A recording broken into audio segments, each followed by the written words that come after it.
dat je een eendje kunt kopen en dat ze die dan op het kanaal kunnen zetten. En dan pakken ze een eendje en als je dat nummer hebt, dan kun je een auto winnen.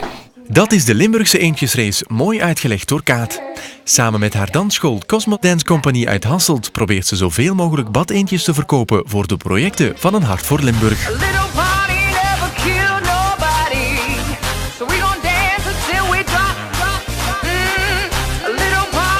Zij waren denk ik een van de eerste Hasseltse verenigingen die heel erg enthousiast waren. Wat wij natuurlijk heel fijn vinden, omdat zij blijkbaar veel doen voor het goede doel. Wat zij gedaan hebben is de kaartenverkoop voor hun show hebben zij gekoppeld aan eendjesverkoop om zoveel mogelijk eendjes te verkopen. En ik heb net gehoord dat zij nog heel veel acties gaan ondernemen. In Limburg verkopen scholen, serviceclubs, sportclubs en vele andere verenigingen eendjes voor het goede doel. Het is €5 per eendje. Als een eendje verkocht wordt door een bedrijf, dan gaat €2 van die €5 naar de organisatiekosten van de reis en €3 naar projecten die kinderen die het moeilijk hebben in Limburg ondersteunen.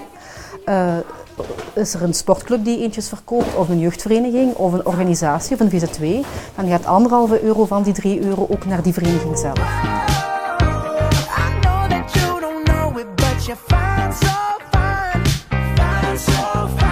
De kinderen van de dansschool weten goed waarom ze meedoen.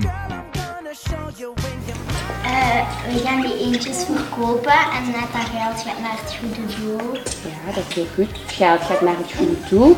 En wat gebeurt er met die eendjes die we verkopen? We vinden het helemaal niet fijn als er kindjes zijn die het moeilijk hebben. En wij willen dat iedereen gelijk is. En dan proberen wij die eendjes te verkopen en dat die dan ook gelukkig zijn, net zoals wij. Voor het goede doel. Want wij willen ook dat die hetzelfde als ons hebben, ook dat die zo fijn kunnen dansen en dat die fijne sport hebben. Ik ga zelf ook een eendje kopen omdat ik de arme kindjes wil helpen.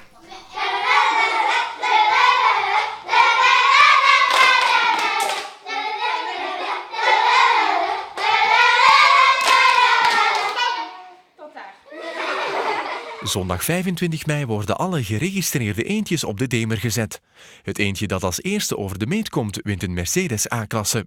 Meer informatie over de actie vind je op deze website.